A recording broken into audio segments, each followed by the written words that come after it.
Ouais. Moi, j'aime bien les rencontres.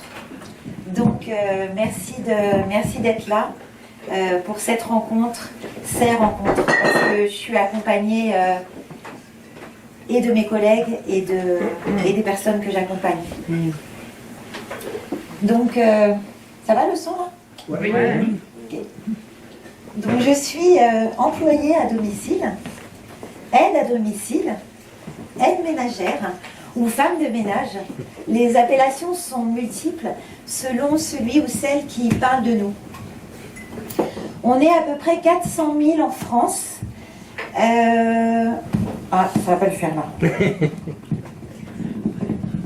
Donc on est à peu près 400 000 en France. Ce matin, en venant dans ma voiture... Non, ça va pas le faire. Un peu plus haut.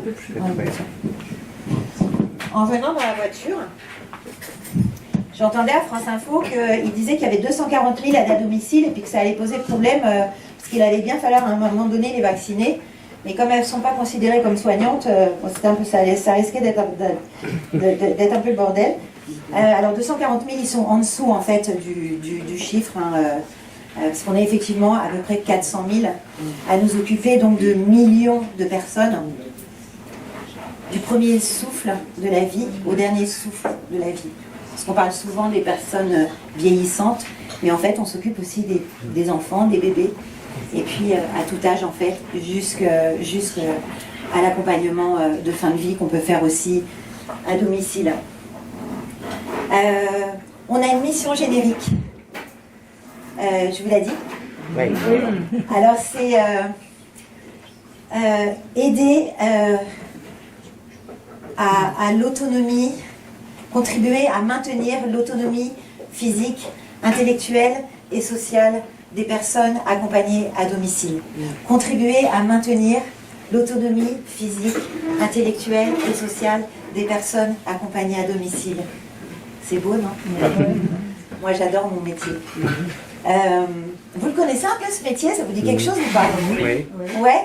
Alors, comme le titre de la conf, c'est « Je vous prête ma blouse », je vais vous faire bosser un petit peu, comme ça dès le début. Et en fait, je vais vous demander de me dire ce que vous pensez que je suis censée faire au domicile des personnes que j'accompagne. Alors lâchez-vous, vraiment, allez-y, hein, on accompagne dans tous les besoins du quotidien. Donc, le ménage, alors, attention, hein, parce que nous, on ne dit pas du ménage.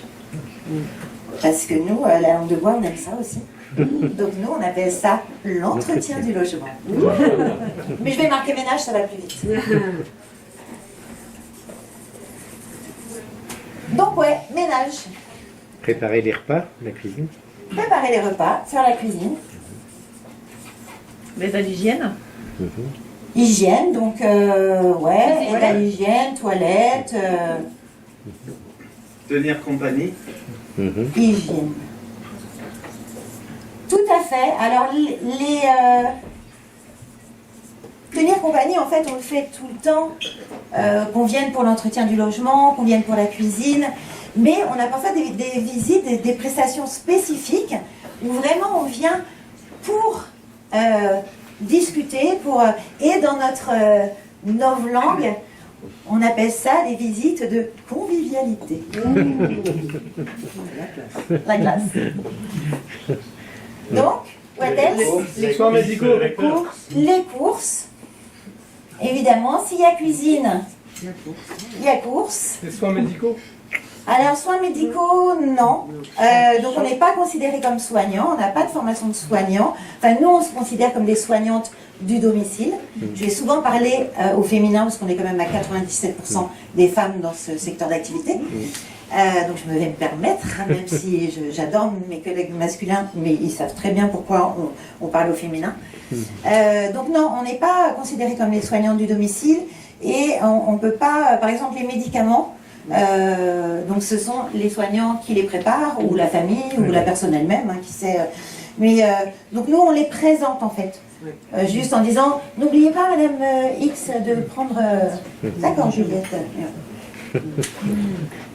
Promenade. Promenade.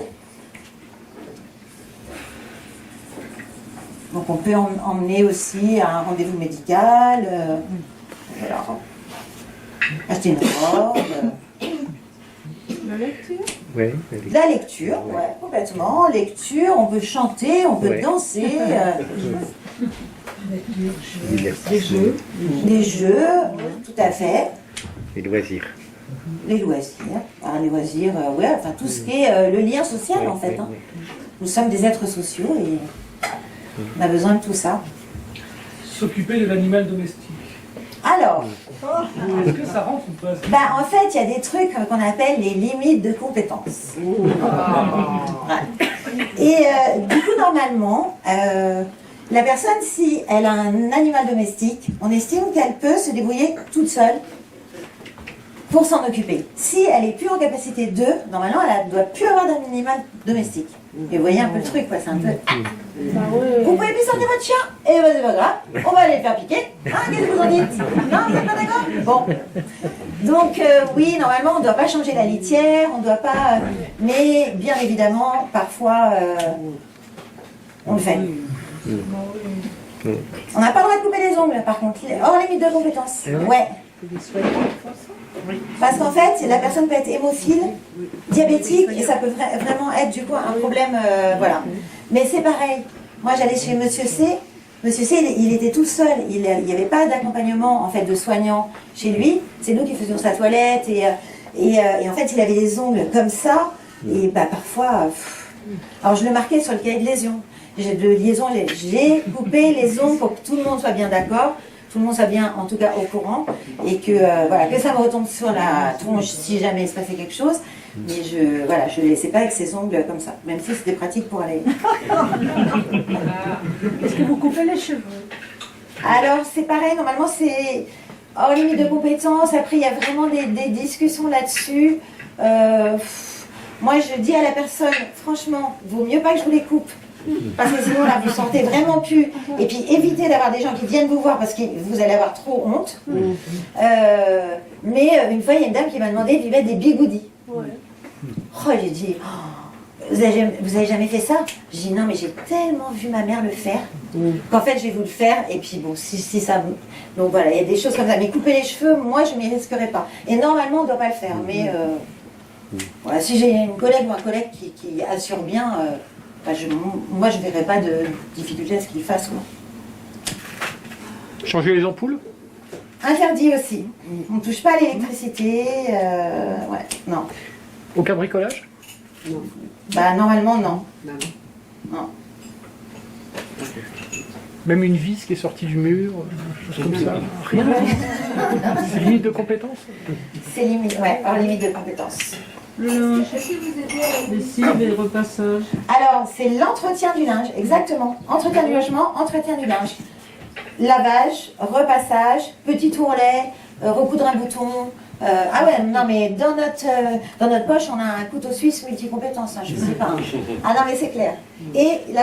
Est-ce que vous aidez à l'administratif, les papiers? Alors un petit peu, ouais, un petit peu, notamment au moment des déclarations d'impôts, voilà, quand la personne, il y a vraiment personne d'autre, il n'y a pas de famille, il n'y a pas de tuteur, pas de curateur, on le fait. Oui, mais combien de temps vous restez chez les personnes?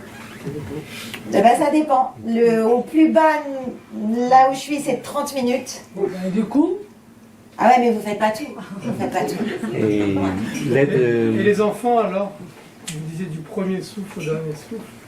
Pourquoi? Et bien par exemple, en fait, vous posez plein de questions, vous êtes trop marrant en fait. C'est la première fois que ça se passe comme ça. Du coup, en fait, là, il y a un accompagnement que je fais depuis peu de temps. En fait, la maman est dépressive chronique. Et il y a une petite fille de 2 ans et demi, un petit garçon de 4 ans, qui en plus a une stomie. Donc il a un problème à l'estomac, donc il a une poche. Et il y a une fille de 11 ans. Et le papa faisait du télétravail. Et là, il est reparti en fait bosser au bureau. Donc cette femme en fait est complètement débordée. Elle est en plus vraiment très assommée par les médicaments. Et du coup, avec mes collègues, on va tous les midis s'occuper, enfin en fin de matinée, s'occuper du coup du repas du midi, s'occuper des enfants. Voilà, donc ça peut être ça par exemple. et en même temps discuter avec cette femme, discuter aussi avec la petite de 11 ans qui, quand on n'était pas là, en fait c'est elle qui faisait la petite maman et c'est du coup c'est quand même raide quoi, même si voilà c'est son histoire de vie et elle le vit, elle est super cet enfant là, mais c'est une enfant quoi, donc c'est bien aussi, donc voilà ça peut être un des exemples par exemple, voilà, par rapport aux enfants. Donc on a dit... Une aide pour se coucher le soir? Oui, l'aide au coucher, bah ouais, tu arrêtes maintenant. Donc oui, bien sûr, l'aide au coucher, ça peut être le repas du soir, la protection s'il y a besoin des protections, mise en pyjama, enfin voilà, bien s'assurer que... oui. C'est du matin, c'est pour ça que nos amplitudes de journée, vous allez voir un peu plus tard dans la conf, on peut commencer à 7h30 et finir à 21h. Pour un salaire mirobolant. Donc, et là c'est super, vous avez dit vraiment plein de choses. Alors moi, pour ce métier-là, en fait, moi je faisais pas du tout ce boulot-là il y a 4 ans. Et voilà, s'est passé des choses dans ma vie et je me suis dit, je vais me former. J'ai vraiment envie de faire ce métier-là. Et donc j'ai fait une formation. Et c'est une formation d'assistante de vie aux familles. Donc une formation de 6 mois. Et j'ai appris plein de choses encore. Donc j'ai obtenu un titre professionnel, hein, ADVF niveau 2. Félicitations. Ah voilà.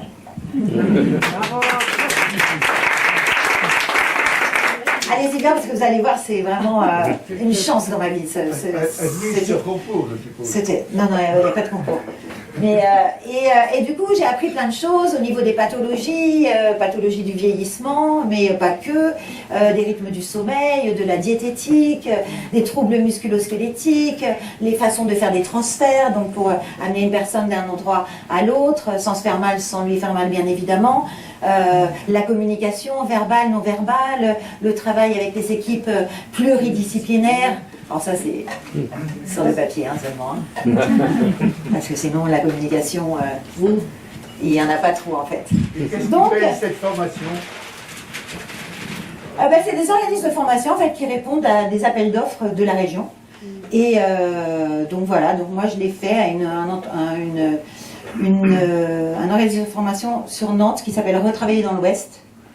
Voilà, mais il y a le CEFRAS qui fait de la formation d'AES aussi, accompagnement éducatif et social, parce que ça a pas mal bougé, même en peu de temps, là, ça a pas mal bougé, pour raccourcir en fait les formations et mettre plus vite les gens sur le marché, parce qu'il manque 100 000 aides à domicile en ce moment.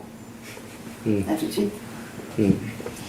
Donc voilà, les notions de confidentialité, on a aussi une fonction de conseil sur le matériel adapté. Quand on voit que chez une personne, voilà, là ça serait bien un lit médicalisé ou un déambulateur, voilà, on peut en parler, montrer des choses, ça serait peut-être pas mal ça, enfin, voilà, les rythmes du sommeil, enfin plein de choses, la communication je l'ai dit, et puis voilà, technique et posture pour éviter de faire mal à la personne et de se faire mal, parce qu'il faut savoir que dans notre secteur d'activité, donc l'accompagnement à domicile, on a autant d'accidents au travail et de maladies professionnelles que dans le bâtiment et dans l'industrie. Ouais. Donc, grâce du coup à ce titre professionnel d'ADVF niveau 2, en fait, j'ai la chance, aux joies, d'avoir 6 centimes de plus que le SMIC horaire, que mes collègues aides à domicile n'ont pas le titre professionnel d'ADVF niveau 2.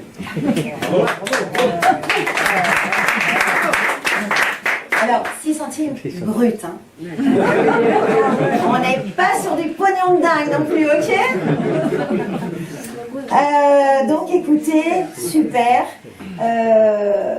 Dès que j'ai eu mon titre professionnel direct, pim, j'ai trouvé du boulot. Parce qu'évidemment, ça recrute à gogo dans le secteur. Donc j'ai trouvé dans une association. Parce qu'en fait, dans ce secteur d'activité, il y a beaucoup, historiquement c'est comme ça, il y a beaucoup de structures associatives qui sont positionnées sur ce secteur d'activité. En 2005, avec la loi Borloo, ça a été ouvert au privé, Donc il y a eu de nouvelles conventions collectives. On a 7 conventions collectives dans notre secteur d'activité.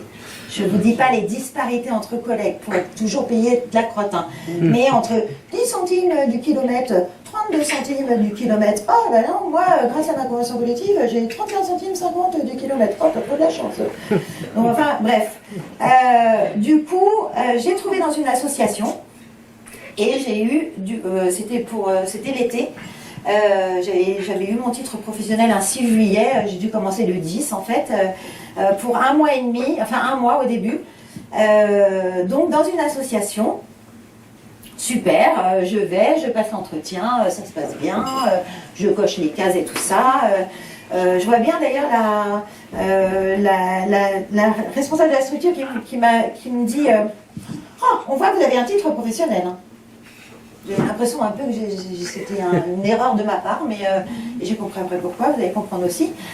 Et donc du coup j'ai donc le titre professionnel hein, d'ADVF niveau 2, donc oui, mais il n'y a pas de problème, au niveau de la convention collective, on est tout à fait dans les clous, très bien.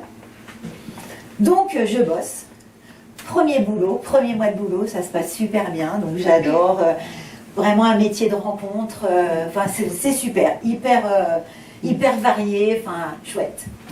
Et puis le mois se termine, je reçois ma feuille de paye et je vois pas les 6 centimes au titre honorifique. Bon, comme dans le même temps, j'avais eu un message sur mon répondeur comme quoi elle souhaitait me voir pour me proposer un nouveau contrat, j'ai dit bah tiens, tac, en même temps tu vas la voir et tu vas lui dire pour les 6 centimes, tout ça. Voilà, donc c'était ma première négociation salariale, à 50 ans passés. J'avais jamais eu besoin avant, hein, j'avais certainement dû avoir de la chance, jamais avoir à pigner pour quoi que ce soit là où je bossais, mais voilà, donc j'arrive et elle me dit bah, bonjour, enchantée, alors on est très content de votre travail. Moi, je dis, bon, moi je suis très contente d'avoir travaillé. Et alors je dis, en revanche, je tenais à vous signaler que j'étais un peu étonnée de ne pas avoir vu les 6 centimes dus à mon titre professionnel. C'est normal, car en fait le logiciel qui fait le planning et la paye, pour le logiciel, vos prestations étaient des prestations de ménage. Ah bon? Mais quand j'ai mis les bas de contention à Madame V, quand j'ai fait des courses avec Monsieur S, quand j'ai emmené Madame B aussi à sa consultation, c'était pas des prestations de ménage. Pour le logiciel qui fait les plannings et la paye, si. Mais pour vous, c'est pas moi qui fais le logiciel. Et d'ailleurs, je tiens à vous prévenir que ce sera comme ça pendant les 5 ans qui viennent si vous signez un CDI chez nous. 5 ans? Ah ben non. Désolée. Super la négociation, hein. Vous avez vu, je suis au top de la négo. Hein. Donc en fait, bon, j'ai réussi à lui dire quand même que ces réponses ou non-réponses ne me donnaient absolument pas envie de rester dans la structure. Et je suis partie. Et je suis rentrée chez moi un peu dépitée quand même, un premier mois de boulot, nouveau secteur d'activité, enfin... Et là, je me suis dit, mais tu lui as même pas parlé de la convention collective. Et une convention collective... Et là, j'ai touché du doigt, en fait, à quel point on était rendu quand même dans notre société. À un endroit où la convention collective, j'ai l'impression que c'est has-been, en fait. On parle de collaborateurs, d'esprit d'équipe, mais alors la convention collective, je sais pas, c'est un vieux truc, Conseil national de la résistance, je sais pas, ça fait has-been, enfin bon, bref. Alors, comme je vous ai dit que ça recrutait à gogo dans le secteur, j'ai pas eu du tout de mal à retrouver illico presto du boulot. Et là, je suis allée dans une entreprise privée, même pas peur, parce qu'on le sait, hein, quand tout sera privé, on sera privé de tout, que la convention collective du privé, c'est 10 centimes du kilomètre, alors que celle de l'associatif, c'est au minimum 35 centimes. Mais je suis allée quand même, parce que cette entreprise privée, c'est une SCOP. Ouais. Vous connaissez la SCOP? Ouais. Alors, SCOP, avant ça s'écrivait SCOOP, Société Coopérative Ouvrière de Production. Alors, ouvrière, ils l'ont. De production. Et maintenant, c'est Société Coopérative Participative. Voilà, j'arrive, ça se passe bien, l'entretien, et puis je dis, alors attention, 3 fois je lui ai demandé, alors, j'ai bien le titre honorifique d'ADEF niveau 2, donc les 600, elle me dit, mais Juliette, vous de toute manière, vous allez recevoir votre contrat de travail en amont, avant de commencer, vous verrez bien que, il n'y a pas de problème, il n'y a pas de problème, il n'y a pas de problème. Il n'y a pas de problème dans la SCOP? À voir. La marche. La marche, c'est la première danse. C'est ce que disait mon prof de danse avec qui j'ai fait ma formation pendant 8 ans. Le rythme binaire, la première danse, c'est la marche. Et je peux vous dire que pendant 8 ans, on en a bouffé des kilomètres de marche. Différents tempos.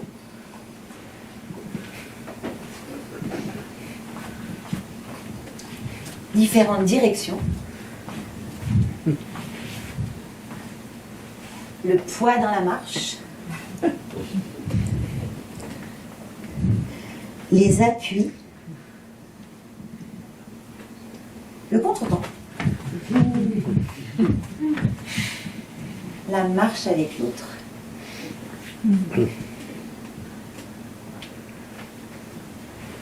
T'as oublié les portées. Je me demande s'il n'y avait pas là une prédisposition au métier d'aide à domicile. Accompagner l'autre dans sa marche. Derrière pour assurer, devant pour guider, à côté en proposant mon épaule, mon bras, ma main, sans canne, avec la canne à un point, la canne à 3 points qui tient toute seule, le déambulateur sans roulette, le déambulateur avec 2 roulettes, la version tricycle avec le panier pour mettre les courses, la tablette en mocassin, en charentaise, en grolle orthopédique. Je suis quasi au top de l'accompagnement à la marche. Madame D, elle marche comme ça.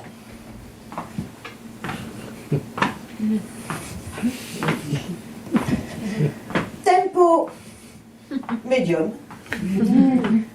pas sûr, limite militaire, arrêt net quand elle a un truc à dire.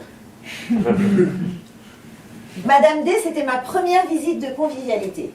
L'aide à domicile boit beaucoup pour éviter les troubles musculo-squelettiques.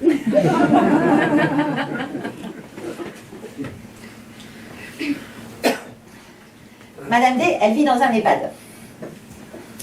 Établissement, on disait maison de retraite avant. C'est mieux EHPAD. Alors, de temps en temps, parfois, au mieux, quand tu vas voir une personne pour la première fois, tu as une fiche mission. Où du coup, tu as le nom de la personne, son âge, éventuellement ses pathologies, ses habitudes, voilà. Donc Madame D vit seule, en EHPAD, n'a pas de famille, pas d'enfant, parle très peu, marche bien. D'ordinaire, une visite d'1 heure par semaine, une promenade dans le quartier. Ok. Donc j'arrive dans l'EHPAD, chambre 404, seuil de la porte, de la chambre, la porte était ouverte. Bonjour Madame D, c'est Juliette. Je viens pour la visite de convivialité. Entrez, le badge est là. Le badge. Hop, hop. Parce que l'aide à domicile est connectée. Donc le badge, en fait, c'est un petit carré qui est en général collé sur un meuble, ouais, souvent sur un meuble, parfois sur le cahier de liaison. Là, c'était sur le montant de sa bibliothèque. Et c'est un petit carré, en fait, avec une puce dedans, hein, comme une carte à puce, en fait. Et c'est un système, en fait, de RFID. Radio Frequency Identification. Radio Frequency Identification. Donc, grâce à cette petite puce, je suis géolocalisable. Et à partir du moment où je pointe, parce que j'ai sur moi une pointeuse portative, mais on dit badge. Je badge, t'as badgé, oh je vais badger, merde, oh, moi j'ai badgé 2 fois l'autre fois, non t'as pointé, cocotte. Donc, je pointe et je suis géolocalisable. Et à partir du moment où je pointe, c'est à partir de ce moment-là où je suis rémunérée. Enfin, c'est pas si simple que ça, je vous expliquerai tout à l'heure. Donc au moment du coup où je pointe, elle était à son secrétaire en train d'écrire. Et je vois des phrases en français et en allemand. Madame D, elle a 88 ans. Toute petite chambre EHPAD, un tableau, une reproduction d'un tableau de Degas au mur, plein de bouquins dans sa bibliothèque, un petit lit. Il fait beau, Madame D, ouais, on va se promener. Ok. Hop, on prend le manteau et on va se promener. Effectivement. Ça marche bien. Madame D, j'ai vu que quand j'ai pointé le badge, oui, quand j'ai badgé, j'ai vu qu'il y avait des phrases en français et en allemand. Du coup, je suppose que vous parlez allemand. Vous pensez, évidemment. J'ai été prof d'allemand toute ma carrière. Ah ouais. Du coup, on ne se connaît pas, donc on fait connaissance. Du coup, prof d'allemand, ok. Alors je suppose que déjà c'est l'amour de la langue, et puis l'amour de la transmission peut-être. Pas du tout. Ma carrière a été un véritable enfer. Je ne voulais pas être prof d'allemand. Moi je voulais écrire. Mais mes parents trouvaient que ça n'était pas un métier. Ça ne ressemblait à rien. Alors, j'étais prof d'allemand. Je n'avais aucune autorité naturelle. Les enfants m'ont détesté. Vous étiez au collège, en lycée? En lycée. L'hiver, ils me jetaient des boules de glace. Et alors j'ai vu que vous aviez un tableau de Degas dans votre chambre. Vous aimez la danse? Ah, la danse, oui. Oh, j'aurais aimé. Mais alors, mes parents disaient que j'étais lourde et sans grâce. D'ailleurs, ils ne devaient pas avoir tout à fait tort, parce qu'en CP, la maîtresse m'a empêchée de monter pour le spectacle de fin d'année parce que je ne connaissais pas la danse. Ah bon? Oh c'est beau, très fin ça, de Madame D. Vous auriez pu faire autre chose, je sais pas. Ah bon, j'aurais pu faire quoi? Moi, vous voyez, quelqu'un qui connaît pas bien la chorégraphie, du coup, j'aurais trouvé un rôle où elle passait, voilà, avec, je sais pas, un panier, et puis qu'elle distribuait un truc, enfin, il y a moyen quand même. Oh ouais. En attendant, moi, ça a été comme ça, et un jour, ma mère, elle m'a emmenée à l'Opéra Gralin voir un ballet, et au milieu, elle m'a donné un coup comme ça, elle m'a dit, regarde, elle est gracieuse. Mon père partait du principe que les enfants sont des menteurs et essaye toujours de vous embobiner. Alors j'ai été lourde et sans grâce, je ne me suis pas mariée, je n'ai pas eu d'enfant, et je peux vous dire qu'avec le métier que j'ai fait, ça ne m'a pas donné non plus envie d'en avoir. J'avais un frère, il était médiocre, ça semblait déranger personne. Malgré la dureté de ce qu'elle racontait, ça a été une heure assez chouette. Et il y a eu d'autres visites de convivialité avec Madame D. Des trucs, je ne peux pas tout vous raconter mais on s'est bidonné. Et le truc quand même, alors, donc on est revenu, au revoir Madame D. Au revoir, à la prochaine. À la prochaine.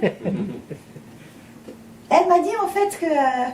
elle m'a raconté qu'elle avait choisi cette EHPAD parce qu'il était bien situé en ville et puis qu'on ne l'obligeait pas à manger dans la salle avec tout le monde, qu'on ne l'obligeait pas à faire les activités. Et donc malgré toute cette dureté, en fait, cette femme, maintenant elle écrit, fait ce qu'elle a envie en fait, 88 ans, mais bon. Et puis elle a gardé cette verticalité, quoi, cette pulsion de vie qui fait qu'elle est là. Et j'ai repris quand même, en montant dans la voiture, j'ai repris ma fiche mission. Marche bien, ouais. Parle très peu. Et bien je me suis dit là, la boîte de Pandore s'est ouverte. Et j'ai fait le parallèle avec un truc. Quand on est arrivé dans notre petite maison dans le Bocage avec mon mari, une petite maison à rénover, il y a une suite de chantiers voilà, que j'ai appris à faire. C'est péter le ciment qui recouvrait les murs de pierre, parce que dans les années 60, 50, 60, on mettait du ciment partout, pour que les murs de pierre puissent de nouveau respirer, et puis après on fait de la chaux, on jointe, et donc péter le mur de pierre, tu prends une masse, et tu y vas. Et tu t'en... Alors, des fois ça résiste, des fois, ah, tu sens là, ça sonne un peu creux, ah, ça va être bon, tchac, le ciment qui commence à tomber. Parfois, bim, brrr, ça tombe d'un coup, tu es trop contente. Et puis tu commences à voir advenir la pierre. Alors nous, notre maison, c'est une maison de pauvres avec des murs de pauvres. Donc c'est de la pierre de tuffeau, du moellon. Alors le moellon, c'est vraiment une grosse crotte. C'est en fait un agglomérat avec du fer. Donc quand le mur a été recouvert de ciment pendant des dizaines d'années, l'eau est remontée par capillarité, le fer a rouillé. Donc quand tu casses le ciment, du coup, ça part en sucette, t'as remaillé, t'as des trous comme ça dans ton mur, enfin bref. Et parfois, il y a une pierre bleue, une pierre de palis, le Graal. Et en fait, eh ben, les corps, c'est comme les murs de pierre, ça raconte plein de choses sur nous, sur ce qu'on est. Et quand tu as le temps, quand tu prends le temps de regarder, de laisser advenir un petit peu toi aussi, un petit peu de ton mur, eh ben, ça le fait bien dans la relation.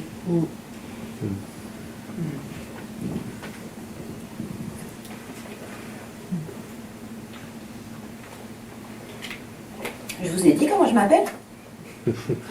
Juliette. Mais c'est pas moi qui vous l'ai dit, je me suis pas présentée. Oh la mal élevée, je suis vraiment mal élevée des fois. Je suis tellement bien élevée avec les bénéficiaires que du coup avec le public, j'en ai rien à ficher. Juliette. Je suis la dernière d'une fratrie, j'ai 4 grands frères. Et je suis née un dimanche, à l'heure des frites. Donc ma mère était en train de faire une grande bassine de frites. Chérie, il faut y aller. Elle a éteint la bassine de frites. Mon père l'a emmenée illico presto à la maternité. Il paraît que je suis arrivée comme qui rigole au bout de 20 minutes. Alors je sais pas. Je pense que c'est à cause des frites qui leur sont passées sous le nez. Mais mes frères, je ne sais pas lequel, mais en tout cas les 3 autres ont suivi, a trouvé la bonne idée de me surnommer la môme pipi caca. Jusqu'à à peu près mes 8 ans, au bout d'un moment, là, 8 ans, j'ai commencé à en avoir vraiment marre. La môme pipi caca, ça va la môme pipi caca. La môme pipi caca. Ça serait pas une deuxième prédisposition au métier d'aide à domicile, ça ? Les matières et les fluides corporels de consistance diverses. L'urine, les matières fécales, donc de consistances diverses, le sang, le vomi, la sueur, le bonheur. Alors moi j'ai du bol parce qu'en fait, au niveau odorat, alors j'ai un bon odorat, hein, mais il y a un truc qui se fait dans mon cerveau, ces odeurs-là en fait elles ne me dérangent pas. Et véridique, hein, vraiment. J'ai des collègues qui disent Non mais sans déconner Juliette. J'ai dit non mais moi je te jure que moi ça me... Si je sens bien, mais c'est pas... voilà, c'est naturel, faut que ça sorte. Enfin, comment tu veux qu'elle fasse la pauvre dame Alors ça me dérange pas. Ça me dérange pas. Et il y a des fois quand même... il y a une fois surtout, ça a été très compliqué. J'ai mis beaucoup de temps quand même à comprendre pourquoi ça sentait si mauvais chez Madame C. Tout m'est arrivé un 21 janvier, dans les narines, dans les yeux, partout dans le corps. Et il y a des fois, alors des fois, mais de moins en moins, souvent malheureusement, on est en binôme avec une collègue ou un collègue quand c'est ta première intervention chez une personne et que cette intervention est particulièrement compliquée. Que du coup tu prends la relève d'une collègue ou d'un collègue qui va partir et tu es en binôme. Alors c'est de moins en moins, je vous ai dit qu'il manquait 100 000 aides à domicile en ce moment, donc là les binômes, c'est même pas la peine. Mais il y a 4 ans, il y avait encore. Et notamment pour Madame C. Donc j'étais avec Véronique. Véronique, elle quittait la région, elle partait à Saint-Brieuc. Et du coup, on se donne rendez-vous devant l'immeuble de Madame C, donc dans Nantes. Un petit immeuble HLM.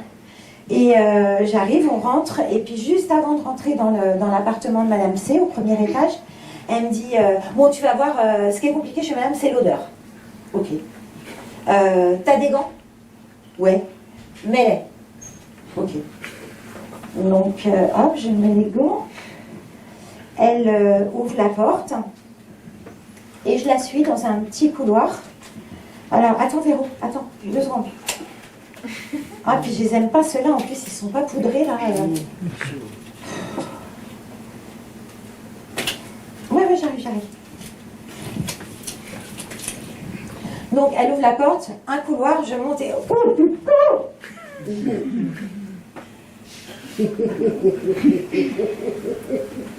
Oh, mais je vais gerber, là! Véro, elle continue. 2 portes fermées à droite, une porte à gauche. Oh!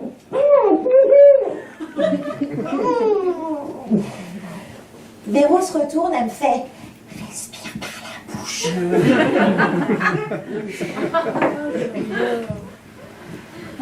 Ça marche. Hein. Ben oui. Ça marche. Donc, j'ai respiré par la bouche. J'ai suivi Véro. On est arrivé dans le salon.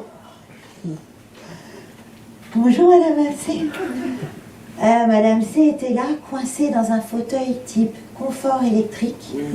Elle devait faire... Madame C doit faire du 58-60. Les vêtements déchirés à l'encolure.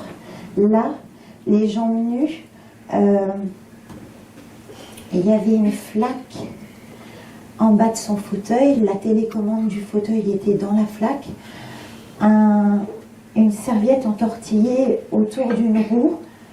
Sur la table, des paquets de gâteaux vides, des bouteilles de soda premier prix, des cendriers pleins, des canettes de 8-6, des choses collées. C'était collé au sol. Véro, bonjour Madame C, c'est Juliette qui va me remplacer. Vous savez, je vous ai dit que j'allais à Saint-Brieuc pour m'occuper de ma fille et de ma petite fille. Ouais. Et du coup, voilà, c'est Juliette qui va me remplacer aujourd'hui. Ah, ok. Ah, j'ai l'air sympa. J'ai l'air sympa. Eh ben, écoutez, tant mieux. Alors, écoute, Véro, voilà, moi j'en ai rien à parce que mon smartphone n'y marche plus. Et alors, est-ce que je pourrais aller à la poste parce que là, je ne comprends plus rien. Je ne peux même plus appeler mon fils, tout ça. Alors, si je peux aller parce que...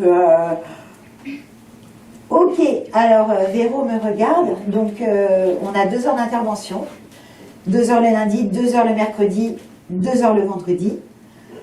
Et Véro me dit, bon, t'as compris, du coup madame, son smartphone ne marche plus, elle voudrait que j'aille à la poste, du coup qu'est-ce que tu fais, tu viens avec moi? Bah, je lui dis, ça serait peut-être bien de commencer, bah toi t'y vas, puis ça serait peut-être bien que je commence à faire un petit peu de rangement. Elle me dit, ouais, bah d'accord, enfin, ça vous irez, Madame C, si Véro va et... faites comme chez vous. Ok. Donc Véro part, et là je fais, alors Madame C, du coup, je vais peut-être commencer par votre cuisine, putain, sortir de cette pièce, ouvrir une fenêtre.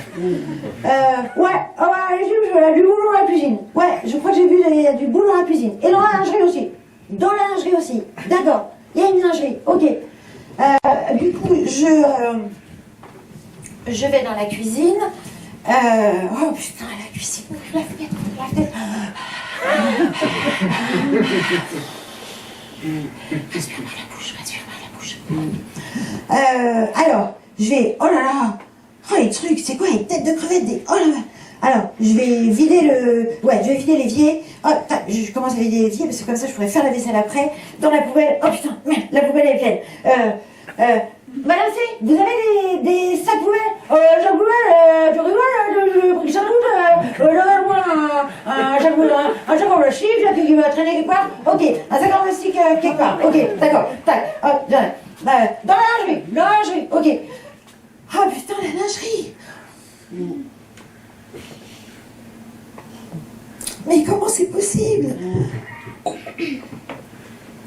Un gros tas de linge comme ça par terre à côté de la machine, un gros tas de linge comme ça sur la machine, avec des matières fécales, de l'urine, du sang, mais c'est quoi tout ce sang?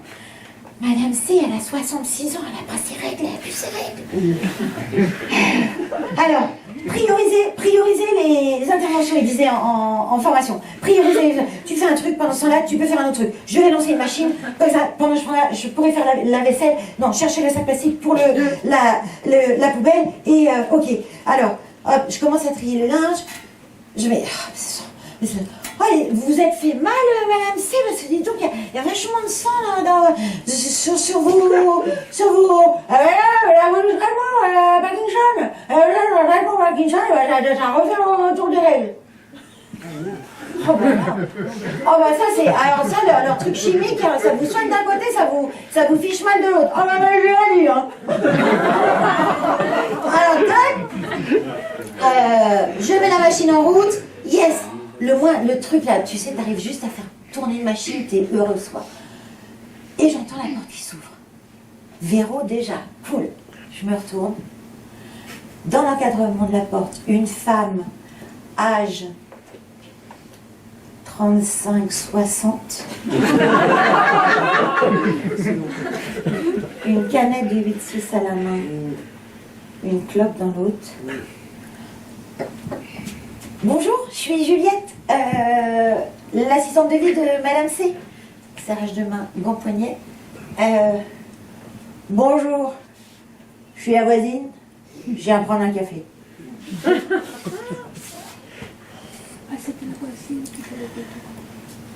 Pendant des semaines et des semaines, lundi, mercredi, vendredi, tout était à recommencer chez Madame C.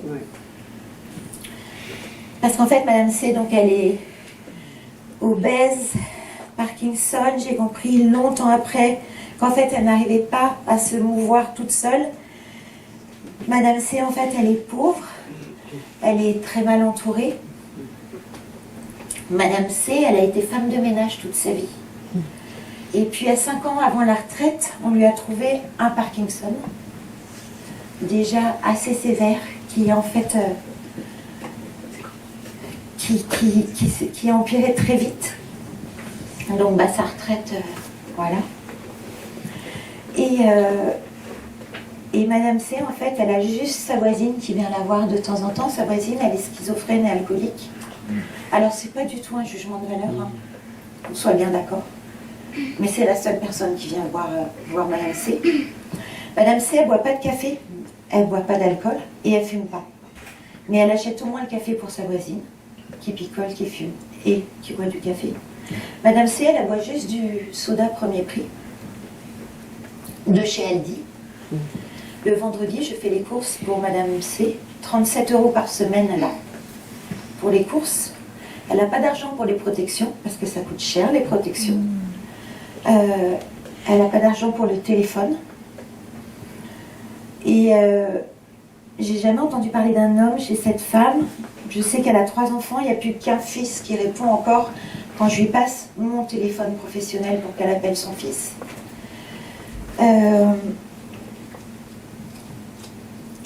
cette odeur, mais qui fait la toilette de cette femme? Donc, petit à petit, parce que dans ces situations-là, on y va sur la pointe des pieds, évidemment, dans n'importe quelle situation, évidemment, mais...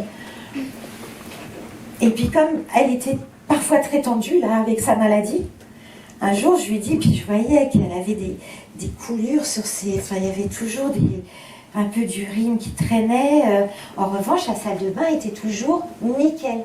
Le lavabo, nickel. Et moi, j'avais sur la fiche mission que Madame C avait le passage du SIAD, service de soins infirmiers à domicile, pour la toilette. Pour moi, il y avait une toilette faite par le SIAD. Donc un jour, j'y vais, je lui dis, oh Madame C, je vous ai tendue aujourd'hui, vous êtes tendue comme un string, là. Vous savez, il y a un truc qui est super pour détendre, c'est les bains de pied. Oh, vous voulez pas que je fasse un bain de pied? Elle-même, je pourrais vous faire un petit massage. Oh, oui, bah ouais. Oh, bah vas-y. Tac, j'ai, oh bah, je vais monter un petit peu, hein, tant qu'à faire. Hein, bah, je vais vous faire les jambes aussi. Hein. Oh bah ouais, ça fait du bien. Bah, oh ouais, ça fait du bien, le goût. Hein. Ah ouais, c'est cool. Hein. Mais dites-moi un truc, quand même, Madame C, je trouve ça un peu bizarre quand même que vous. Elles sont venues quand? Elle est venue quand, l'infirmière, pour votre toilette? Ouais, l'infirmière. Comment ça vient pas? Bah non, elle vient plus. Elle a bu aussi, elle a pu acheter, elle est joignante au GIAG, et du coup, ils viennent pour les médicaments. Ah ben ça, les médicaments, ils passent. 3 minutes, mais ils passent. Mais bon, elle n'a plus de toilette. Mais vous avez plus de toilette depuis combien de temps, Madame C? Bah, novembre. On était en janvier, fin janvier, même en février. Et cette femme n'avait plus de toilette. On est en 2021. C'est où que ça a merdé? Putain!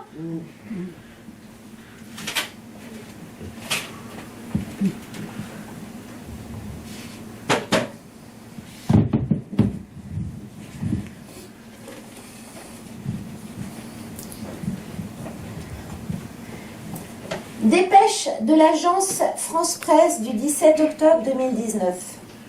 D'après le dernier rapport de l'INSEE, le taux de pauvreté s'est établi à 14,7% de la population française en 2018, soit plus 0,6 points.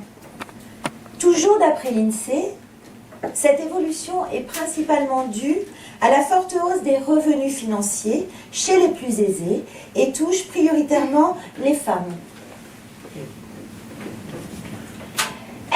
Oh! Ça ruisselle pas là! Ça ruisselle pas du tout! Vous la connaissez cette théorie du ruissellement? Plus les riches sont riches, plus ça ruisselle vers les pauvres. Ça ruisselle pas!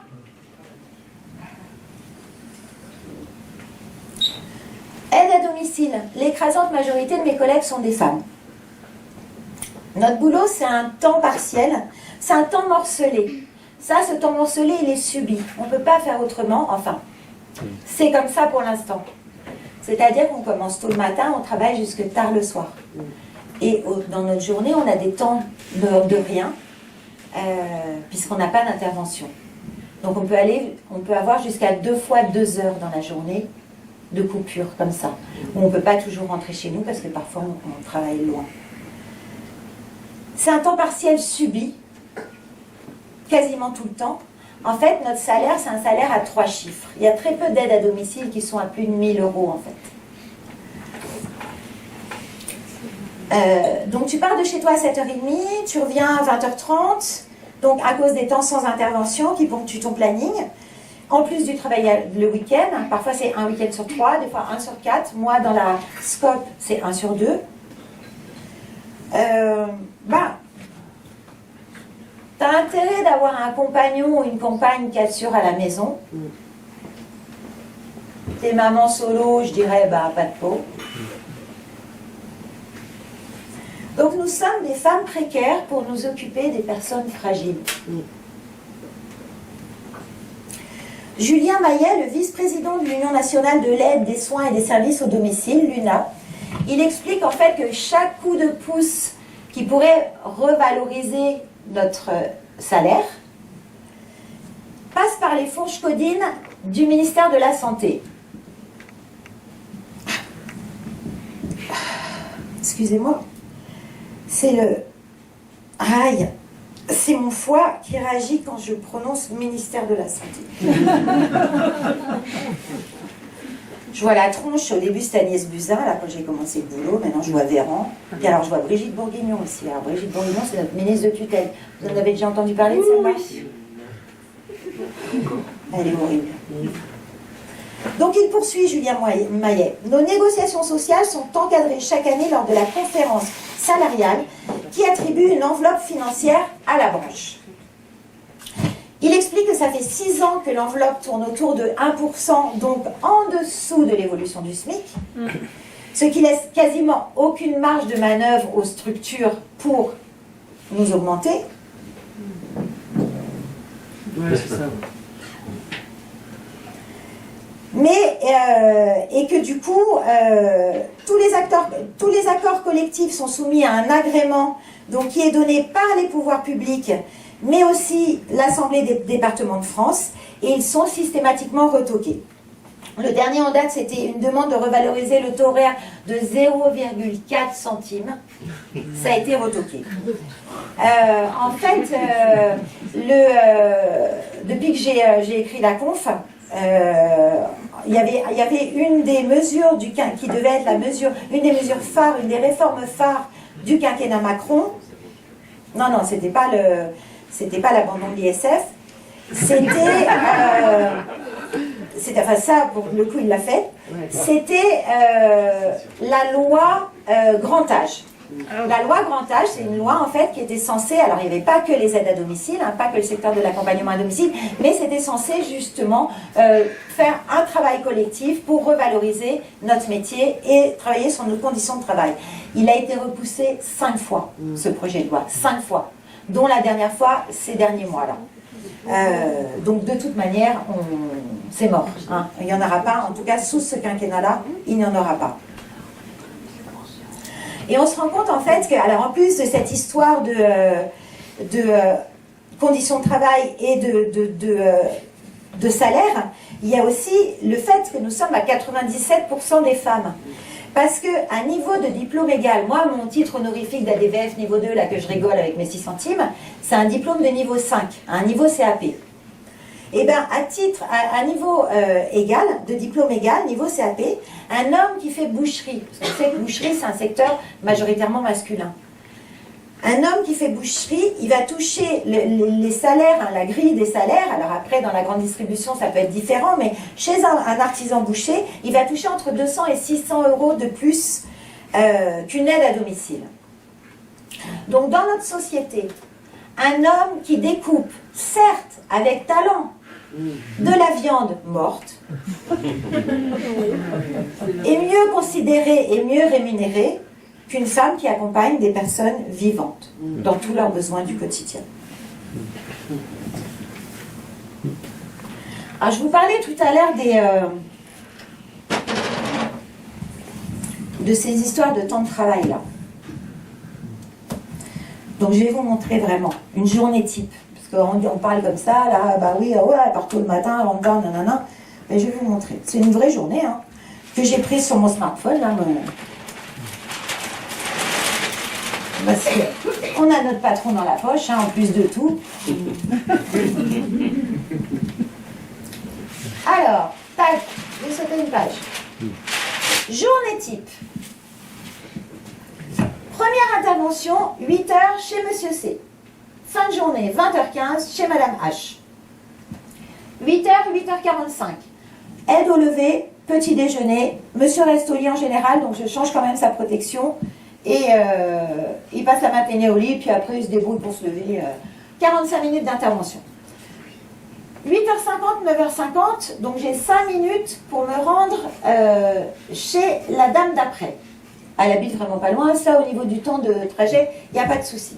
Donc je fais 1 heure chez cette dame-là, pareil, aide au lever, petit déjeuner, toilette, habillage, coiffage, hop, toute belle pour sa journée. Troisième intervention, 10h10, 10h40. Quatrième, 11h10, 12h10. préparation au repas, 5e intervention, 12h30, 13h15, une autre préparation au repas. Entre mes vacations, entre les prestations, j'ai entre 5 et 30 minutes de rémunéré. Dans la SCOP, mais comme dans d'autres structures, à partir de la première minute après une intervention jusqu'à la 30e minute, on est rémunéré entre 2 interventions. Donc là, on est dans les clous. Donc en tout, j'ai 5h15 de travail rémunéré, ma foi, tout va bien. Hein, jusque-là, on est dans les clous. La prochaine intervention est à 14h. Donc là, j'ai 45 minutes. Donc là, j'ai même pas les 30 minutes de la convention collective. En fait, le compteur revient à 0. Pourquoi, tu sais pas. Mais quand ça dépasse 30 minutes, ça revient à 0. Donc là, j'ai que dalle. Bon, d'un autre côté, 13h15, j'ai un petit peu faim. Donc je vais manger dans ma bagnole. Évidemment, on n'a pas de cantine, des tickets resto, tout ça, il n'y en a pas. Donc on amène notre petit truc et puis on mange dans notre voiture. Donc voilà, hein, temps d'intervention, 30 minutes, nada. Donc je suis toujours à 5h15 pour ma matinée jusqu'à 14h. 7e intervention de 15h à 15h05. Alors là, j'ai un temps technique. Je dois aller récupérer des clés au bureau. Donc là, c'est bien. Mon temps de trajet est payé, mais tout va bien. On arrive à 5h30. 8e intervention de 15h30 à 15h50. Un transport véhiculé. J'emmène quelqu'un d'un point A à un point B. Mon temps de travail, donc, temps véhiculé, est payé. Le temps pour aller chercher la personne est payé. Donc, puisque ça ne dépasse pas les 30 minutes, je suis à 6h15, hein, il est 4h moins 10, 6h15 de temps de travail rémunéré. Ma prochaine intervention est à 18h. Il est 15h50. Bim. Donc là, j'ai 2h10 de rien.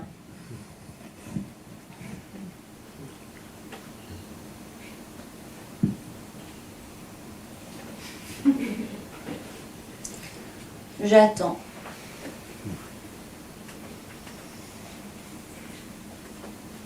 Au mieux, il fait beau. Je peux être dehors. Au pire, il flotte. Je suis dans ma bagnole. Mon prof de danse, il disait « Le plus dur sur scène, c'est de rien faire. Mais au moins sur scène, t'es payé. » 9e intervention de 18h à 18h30. Je suis à 6h45 de travail rémunéré. 18h45, 19h15, 7 heures de travail rémunéré. Ma dernière intervention de 19h45 à 20h15, soit 15 minutes d'intervacation, 30 minutes de presta, 7h45. Donc pour une journée d'une amplitude de 12h15, je suis rémunérée 7h45. Applaudissements, messieurs, dames.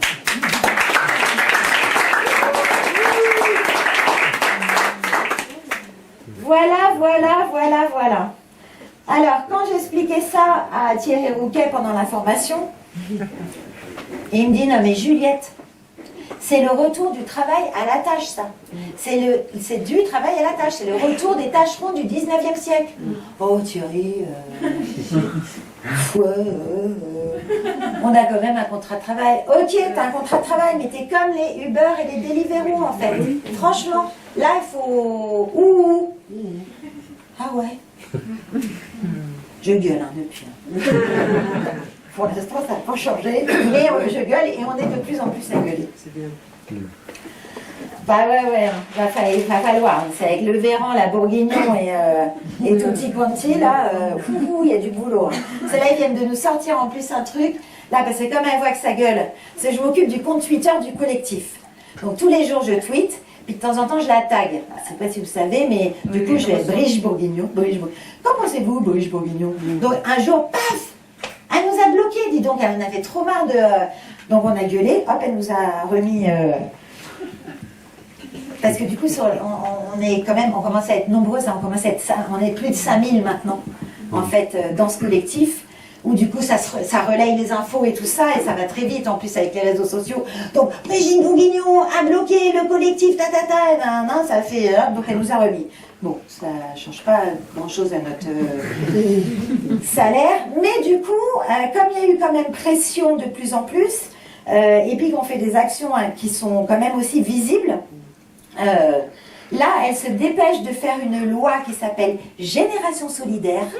C'est un truc qui pue, qu'elle veut faire passer au mois de juillet, là. Donc on est vent debout, là, et on lâche pas l'affaire. Mais bon. Ça va, je vous plombe pas trop avec mes histoires.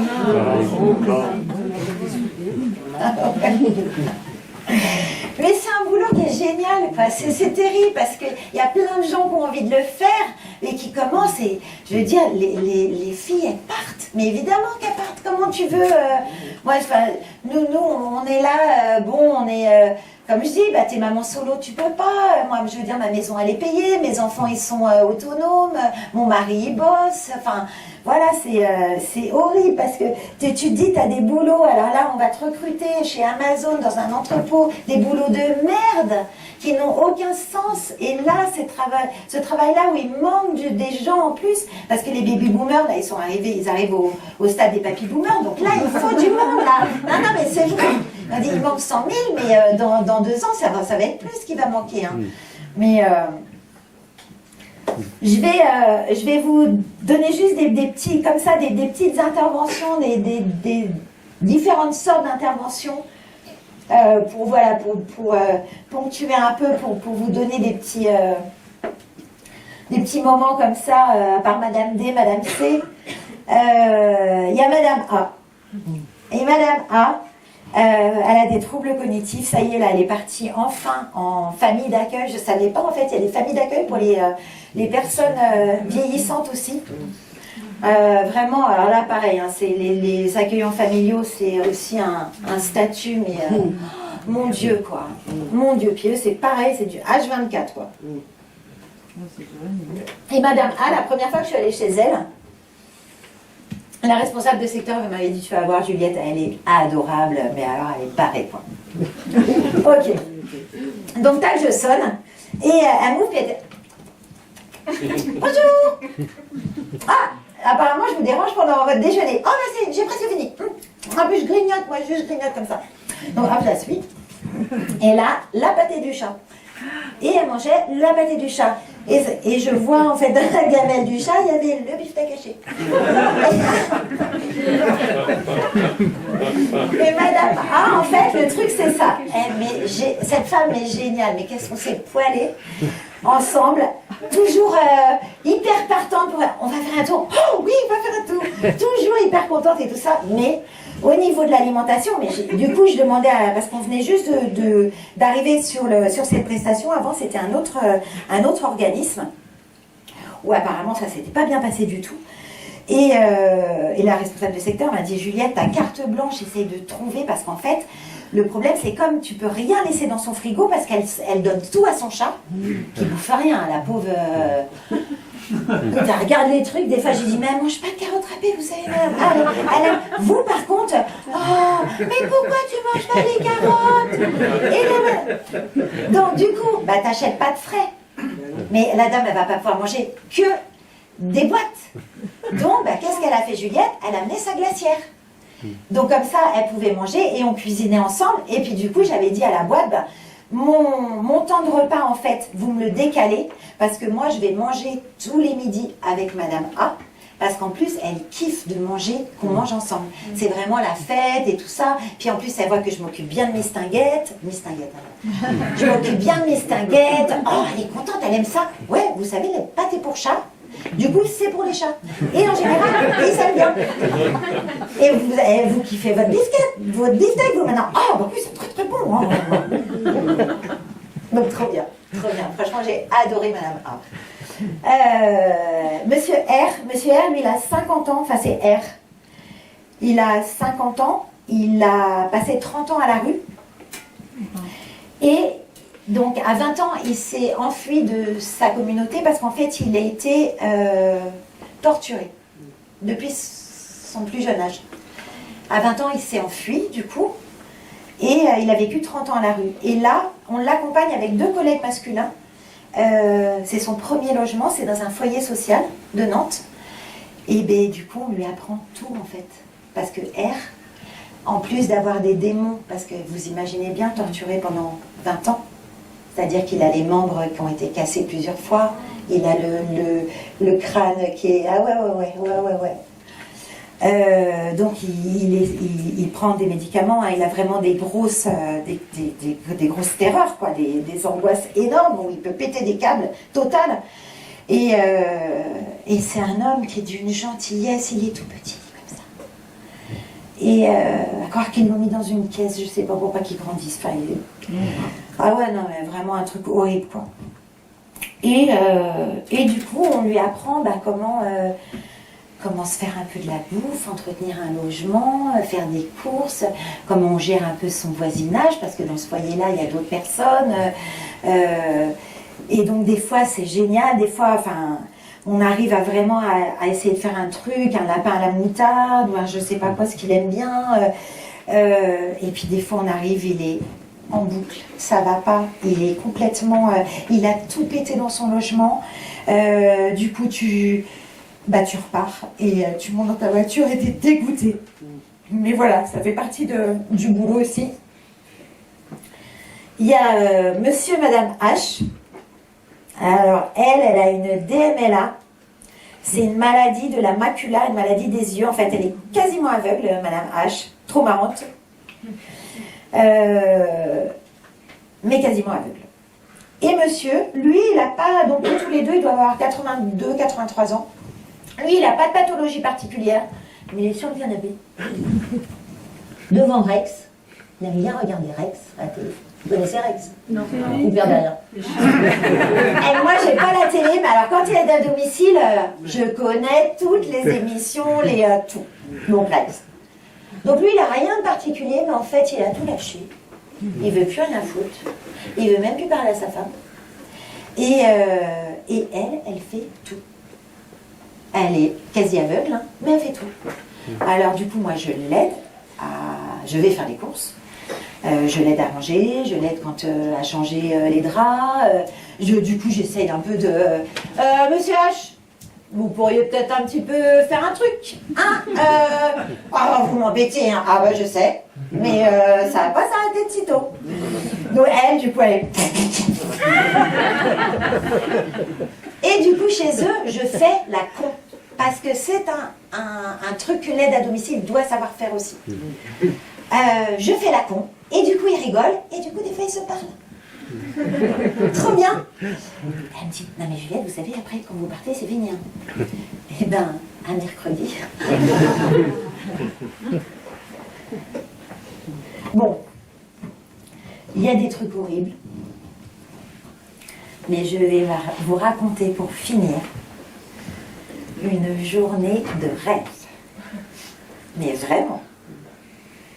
Un jour, la responsable de secteur de la SCOP, elle me dit, Juliette, est-ce que ça te dirait de participer à une journée d'échange sur le métier d'aide à domicile? Ouais. Alors, mais pourquoi en fait elle me dit, c'est une association de Nantes qui fait une étude, voilà, comment valoriser le secteur d'activité. Ah bon, d'accord, ouais. Et mais du coup, il y aura qui d'autre à part moi? Elle me dit, il y aura des gens d'autres structures, des associations, en fait, vous serez à peu près une dizaine de collègues, vous ne vous connaissez pas, mais vous allez travailler ensemble, réfléchir ensemble avec ces personnes de cette association. Donc du coup, voilà, la journée, c'est 9h-17h. Ah, le bonheur, quoi, 9h-17h, wouh. En plus, le repas du midi est pris en charge. Waouh, trop bien. Et je dis, mais est-ce que tu peux me dire quand même comment ça s'appelle cette structure? Donc elle me donne le nom de la structure, donc de l'association de Nantes, là. Et alors, je sais plus, je l'ai noté quelque part. Ah oui, c'est pas là, mais... J'ai foutu. Non, je sais plus. Enfin bref, du coup, en rentrant, je vais quand même regarder un peu sur Internet parce que je suis curieuse. Ils avaient une page Facebook.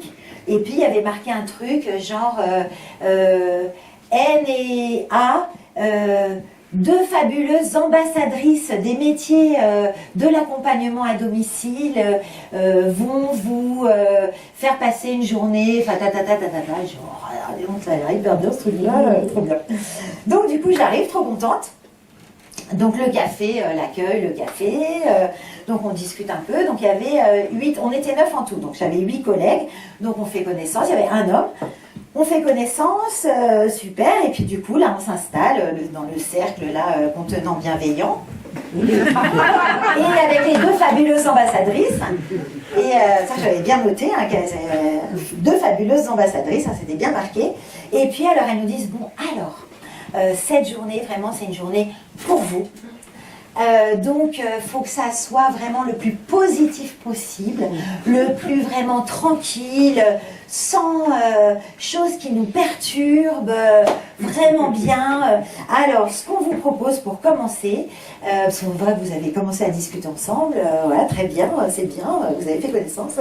Et du coup, on vous propose d'enlever un souci qui pourrait vous perturber cette journée, de le mettre dans un chapeau imaginaire et d'aller le poser sur une étagère. Ok. Donc là, on est le cercle contenant bienveillant dubitatif. C'est sûr qu'il y a un truc. Alors, je voyais bien tout le monde chercher un petit peu. Voilà, j'ai eu du mal à trouver une place. Et il demande, c'est chiant pour ça. Ouais, j'ai eu du mal à trouver une place. Bon, tiens, je prends le chapeau. Et puis, allez-y. Donc, vous pouvez voyager dans l'espace avec...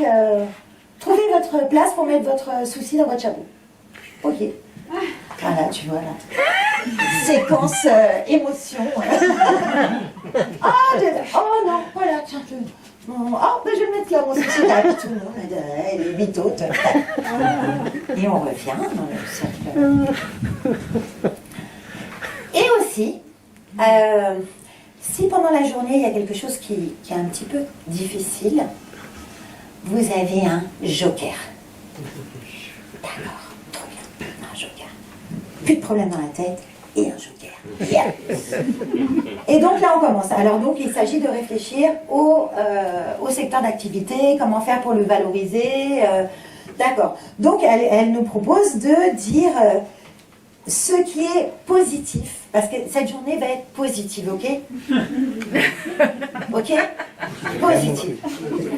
Donc qu'est-ce qui est positif dans le métier que vous faites? Bah, alors il y avait le paperboard là. Ça là. Du coup, il n'y avait rien dessus. Bah, qu'est-ce qui est positif? Plein de trucs. C'est un métier qui a du sens. Un métier qui a du sens. Du coup, on fait du lien. On a quand même une certaine autonomie dans notre travail. Autonomie. C'est très varié. Enfin voilà, plein de trucs. Enfin, on l'aime notre métier, donc on n'a pas de mal à trouver dans donc elle a noté tout ça. Et puis, donc alors, on va se faire une petite pause café du milieu de matinée là, et puis on va travailler en atelier après. Du coup, bah, vous êtes 9, on va faire 3 ateliers de 3 pour voir les points forts qu'il faut d'après vous pour bien faire ce métier. Et puis cet après-midi, on continuera à travailler un. Et puis excusez-moi. Est-ce que dans la journée c'est prévu de parler des problèmes en fait Non. Ah bon. Non parce que tu vois Juliette, parce qu'on se tutoie. Tu vois Juliette, nous ce qu'on aime, ce qu'on préfère, c'est voir le verre à moitié plein que le verre à moitié vide. Toujours positif quoi. Ok. Mais en fait, peut-être je me trompe, mais de ce que j'ai pu comprendre, si on est là aujourd'hui, c'est parce que le secteur a du mal à recruter. S'il a du mal à recruter, c'est parce que quand même on rencontre certains problèmes, certaines difficultés dans notre dans notre boulot, sur nos journées. je sais pas, et puis je me tourne et puis je vois les autres. Alors d'autres qui faisaient comme ça. Un qui faisait carrément comme ça. Enfin, moi je dis ça, enfin sincèrement, moi enfin, je trouverais ça normal dans un travail collaboratif sur le secteur de l'aide à domicile. Bon, pause café. Ok. Non, pause café, du coup, les deux fabuleuses ambassadrices, elles vont dans leur coin. Nous, ouais, ah bah t'as bien fait, parce que nana, bah ouais les filles, les gars, mais du coup faut y aller parce que c'est pas sûr qu'elles vont accepter, hein. Apparemment, c'était pas dans leur truc de positivité, hein. Ah ouais, mais non, parce que moi, alors les kilomètres, les nanas, bah oui, on est bien d'accord, on a toutes et tous les mêmes problèmes. On revient. Et les deux ambassadrices, très grande classe. Alors, on a bien entendu qu'il y avait une demande. Donc, ok, on va, d'accord, on va prendre le temps qu'il faut pour noter, du coup, les éventuelles difficultés que vous pouvez avoir dans votre métier. Alors, Juliette, puisque c'est toi qui as soulevé ça, si tu veux commencer, ouais. Salaire indigne.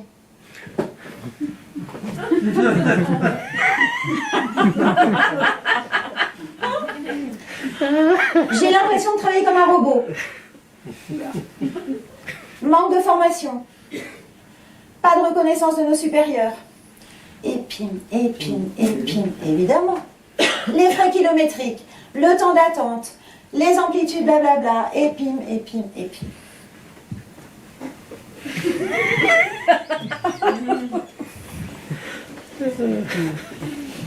Alors, donc tu te dis, bon ben ok, maintenant on a posé le truc, on va aller manger. On a bien mangé, hein. C'était bio et tout, hyper le truc babos, hyper positif. Je me moque, non mais sans déconner, c'est tellement cliché, je vous jure. C'est effarant, quoi. C'est désespérant, quoi. De prendre les gens comme ça, enfin, voilà, on galère dans notre boulot et tout ça, et non, il faut que, ah non, mais il faut être positif, quoi. Bah ouais, mais on l'est, déjà, on fait le boulot, donc. C'est comme dans la nouvelle boîte là, parce que du coup j'ai quitté Rescope. Dans la nouvelle boîte là, ils ont trouvé un truc, ça s'appelle Libérons nos énergies. Excuse-moi, mais je la libère tout le temps là. Donc du coup, tu pourrais penser que ça s'arrête là le truc. On a posé des trucs négatifs, enfin voilà, qui éventuellement posent problème. Ben non. Et là, hallucinant. Alors, comme on est dans un esprit positif, hein, et qu'il faut vraiment toujours voir le verre à moitié plein plutôt que le verre à moitié vide, du coup, on s'est dit avec A qu'on allait du coup vous demander de trouver le pendant positif au problème. Véridique. Je les ai revues, ces filles, et à une visioconférence, je suis tombée sur... félicitations, j'ai vu ta conférence gesticulée sur internet. Bah ouais, cocotte, mais elle avait les boules, mais enfin, regarde aussi comment tu mets les gens, quoi. Et alors, et donc, je discrète. Et donc, ce qui est important, c'est que ça soit la personne qui a nommé le souci, qui trouve du coup la solution, l'aspect positif du souci. Alors, Juliette, puisque... Alors, écoute, on se tutoie, salaire indigne. Eh ben écoute, moi je vais dire Joker. Ah bah tu me l'as donné. Fallait pas me le donner.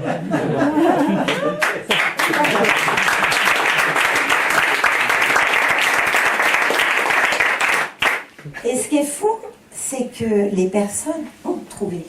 Ah non, mais je vous jure. Alors, je travaille comme un robot. Et la fille, en plus, je me souviens, la collègue, elle faisait... Alors, moi, vraiment, j'ai vraiment l'impression, des fois, de travailler comme un robot. Comme ça. Et ça sortait, enfin, vraiment, le truc pesant, quoi. Et ben, elle a trouvé. En fait, elle a dit, en fait, comme je travaille comme un robot, en fait, je fais bien mon travail. Parce que voilà, c'est comme un robot, c'est bien. Ah ouais, ouais. Qu'est-ce qu'il y avait, un truc? C'était quoi? Enfin bon, bref, ils ont trouvé quoi, des choses. Alors, salaire indigne. Merde, parce que du coup, ça restait dans le... Il restait du négatif. Pensée positive, le verre à moitié plein. Ça va pas, les fabuleuses ambassadrices, elles vont mal dormir. Et bien du coup, elles ont changé leur dispositif. Et elles ont dit, bon bah, du coup, est-ce que quelqu'un d'entre vous a une idée par rapport au salaire, à ce que Juliette a dit, j'ai failli dire, bah excuse-moi, mais t'avais dit que c'était, le dispositif, c'était la personne. J'ai dit, ferme ta bouche, t'en as déjà suffisamment dit. Et il y a une fille qui a dit, eh ben, ça pourrait être pire ailleurs. Et là, t'as envie de lui dire, on est au SMIC, cocotte. Ouais, peut-être, je sais pas, en Allemagne, le SMIC est moins élevé, enfin, moins bas. Si, plus bas qu'en France, mais là, on est en France. Bon, chut. La pensée positive. Donc là, c'est Katia Baclay, à la formation, quand je lui ai raconté ça, elle m'a dit déjà, ça tu le mets sur scène. Parce que franchement, ça, ils nous font chier avec leurs pensées positives de merde. Katia Baclay. Et elle me dit, du coup, ça serait quand même bien d'aller chercher un peu des trucs là-dessus. Il est où le bonheur? Il est où? Moi, j'ai trouvé une chanson déjà. Il est en toi. Il est où le bonheur? Il est où? Il est en toi. Il est en toi aussi. Croisé. Du coup, je suis allée voir sur Internet, j'ai tapé. Et puis, j'ai vu que les livres sur la pensée positive caracolent en tête des ventes. Alors, il y a plein de trucs. C'est quand même, j'ai chopé quelques titres de bouquins glanés sur les rayonnages. Alors, il y a Comment être heureux. Qu'est-ce qu'il y avait aussi? Soyez acteur de votre bonheur. La clé est en vous. Osez le bonheur. Bah ouais. Putain, j'avais pas pensé. Je vais oser. Prendre la vie du côté paillette. Le bonheur dort au fond de toi. Réveille-le. Donc cette histoire de... bon là, c'est rigolo, c'est rigolo, ça se vend. Hein, donc, et elle me dit, va voir, il y a une nana qui s'appelle Eva Illouz, qui est sociologue et qui a beaucoup travaillé en fait sur ce sujet-là. Et elle a sorti un essai en 2018 qui s'appelle Happycracy. Donc du coup, j'ai lu, alors j'ai pas lu en entier, mais j'ai lu pas mal ce bouquin-là. Et elle explique en fait en quoi le développement personnel, mais c'est le Graal pour le capitalisme, évidemment, parce que, enfin, c'est l'idéologie rêvée en fait du néolibéralisme, parce qu'en fait, t'as plus besoin de te fédérer avec des collègues pour réfléchir à comment faire, voilà, pour faire remonter des revendications de ça. T'as pas besoin. Le bonheur, il est en toi, ok? Donc tu restes chez toi, tu te regardes un petit peu dedans, hein, tu mets un petit peu des paillettes, et puis merde, enlève-toi les doigts du derrière, quoi. Donc voilà. Donc franchement, c'est donc je vous ai un peu menti quand même avec cette histoire de journée quand même formidable, enfin quoi que ça vous a bien fait rigoler, et puis moi ça me fait bien rigoler après aussi, après coup.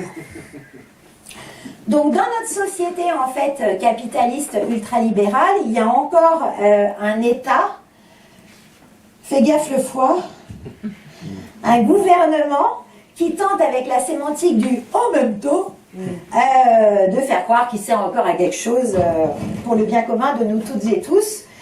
Mais bon, nous, je crois qu'ici, on est quand même profondément convaincus qu'ils ne feront rien pour nous. Donc, moi, je vais finir par... donc, je vous ai parlé qu'il y avait un collectif qui s'est monté. Ce collectif, il s'appelle la Force Invisible des Aides à Domicile. Donc, il a eu 1 an le 11 juin.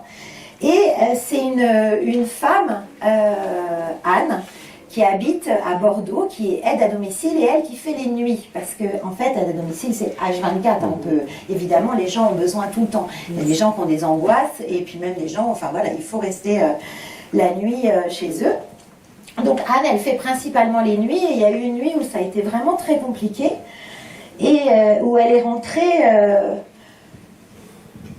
hyper mal en fait chez elle, et elle s'est dit il faut faire quelque chose, c'est plus possible en fait. Le bénéficiaire est décédé, la fille du bénéficiaire est arrivée, enfin elle a appelé les pompiers, la fille est arrivée, elle a frappé Anne parce qu'elle, soi-disant qu'elle n'avait pas fait tout ce qu'il fallait faire, enfin elle dit non mais puis tout ça pour un salaire de merde quoi.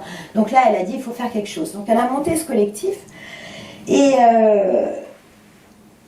et ça, c'est vraiment chouette, parce que même si effectivement il y a énormément de travail à faire, parce qu'on est seul, avec notre patron dans la poche, on n'a pas de lieu en fait pour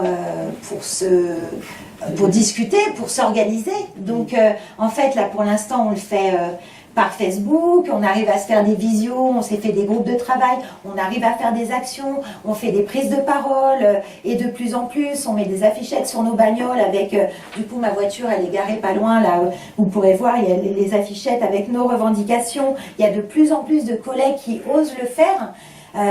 S'il y en a qui disent bah ouais mais bon faut faire la grève, bah ouais mais en attendant de faire la grève cocotte, enfin c'est compliqué aussi de dire quand tu es toute seule comme ça, bah tiens bah moi je vais poser un jour de grève, et puis c'est de l'argent, enfin voilà, tout ça c'est du travail, la lutte, enfin voilà, comment on s'organise, comment on ose, comment et du coup voilà, c'est un bon début. Moi mardi je suis à l'Assemblée nationale avec Anne justement pour porter nos propositions, on fait donc ça bouge après, voilà, il y a tellement de choses, la marche est tellement haute que donc pour finir vraiment par quelque chose de Positif.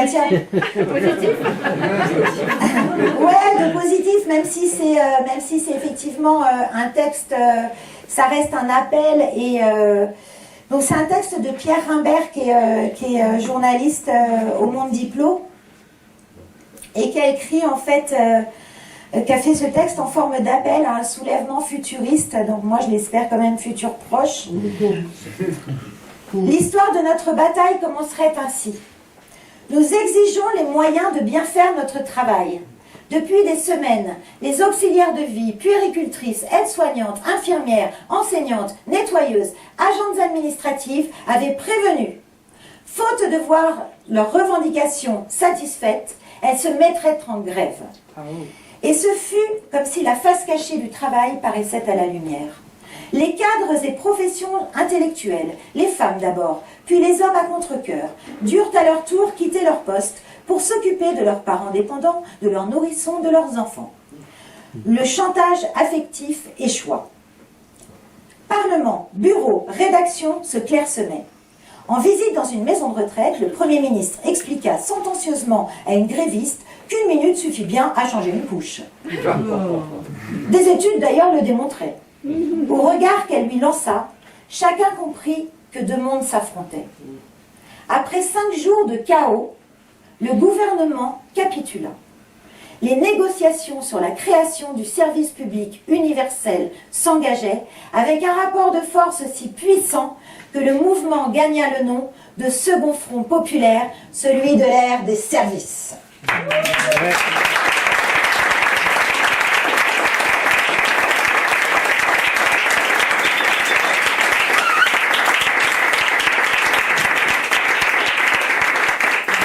Je suis employée à domicile, aide ménagère ou encore femme de ménage.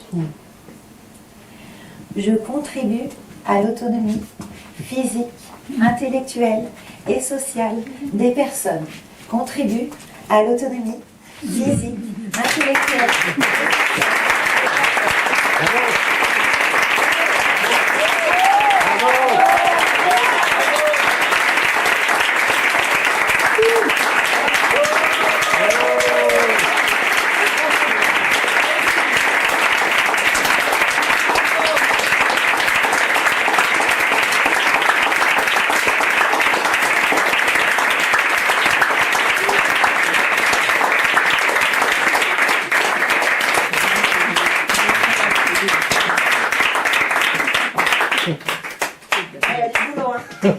Ouais, merci.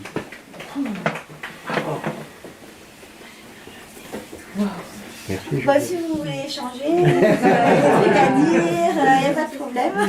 Et la prime Covid alors? Alors la prime Covid, en fait, bon, à chaque fois le gouvernement se démerde hein, pour se retourner vers les départements. Donc moi j'habite en Loire-Atlantique, qui est un département quand même relativement riche. Donc en fait, ils se sont basés sur les 1 000 € qu'avait dit le gouvernement. Donc 1 000 € c'était pour un temps plein. Moi du coup je faisais pas un temps plein, donc j'ai dû avoir 800 balles. J'ai des collègues qui n'ont rien eu hein, dans des départements vraiment pauvres. Des collègues qui ont eu 50 balles. Et là en fait il y a. Alors nous, moi je suis syndiquée CGT. J'ai jamais été en fait. Je me suis syndiquée quand je suis quasiment au début que je suis rentrée dans ce secteur d'activité. Parce qu'avant, j'ai jamais eu, comme je disais, j'ai jamais eu besoin de pigner pour quoi que ce soit. Mais alors, je sais que le syndicalisme, c'est pas seulement quand tu as des problèmes. Mais j'ai fait les manifs, enfin voilà, j'étais en manifestation, mais j'adhérais pas à un syndicat. Là, du coup, j'ai adhéré à la CGT. Et alors, le truc horrible, c'est qu'en fait, la CGT et la CFDT ont signé l'avenant 43, qui est un avenant, mais tout pourri par rapport à notre secteur d'activité. Ils n'ont pas du tout consulté la base. Donc là, on est vent debout contre la CGT, on va aller à leur raout, là, on va les gueuler. Mais en fait, la revalorisation qu'ils ont signée, qui va intervenir normalement au 1er octobre, je parle de ça en fait, c'est par rapport au département, parce que l'État doit financer 70% de cet avenant et les départements 30%. Mais il y a des départements qui disent nous ne pourrons pas. Nous ne pourrons pas. Parce qu'en fait, le problème, c'est que, enfin, un des problèmes de cet avenant, c'est que au début, ça devait concerner que les catégories ABC. Donc vraiment, aide à domicile, auxiliaire de vie, voilà, les premières catégories, enfin les premières de corvée, quoi.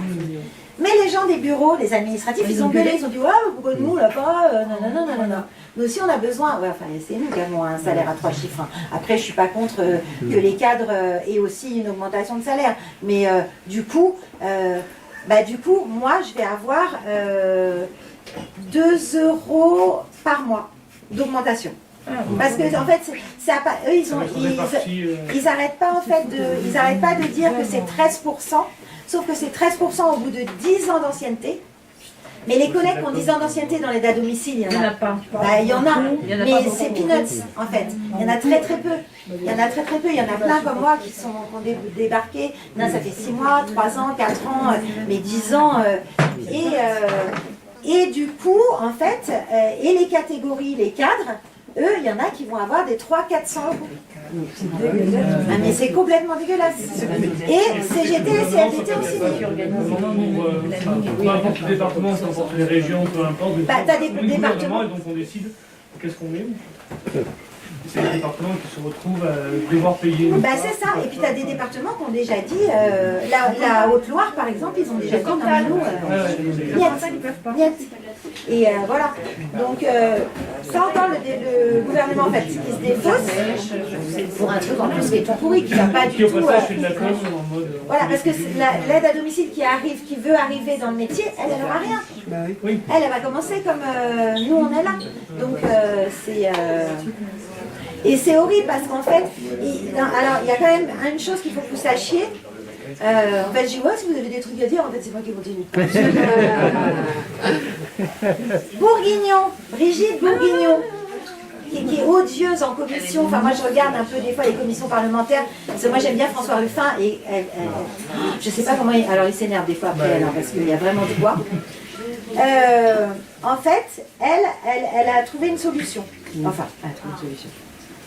Le service civique pour les jeunes. 100 000 jeunes en service civique pour s'occuper des personnes isolées. Et ben, elle les envoie. Donc, on précarise des jeunes.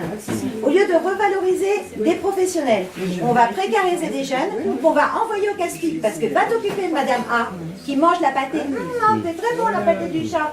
Et va te démerder avec elle, quand t'as aucune formation que dalle. Et puis...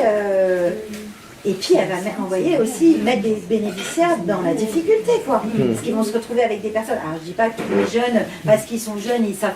Mais c'est vraiment des aberrations, quoi, de penser un truc comme ça.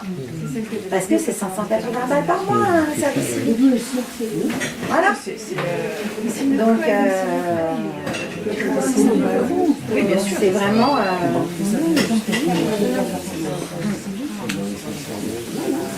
Voilà. Il y avait aussi les questions de trajet entre les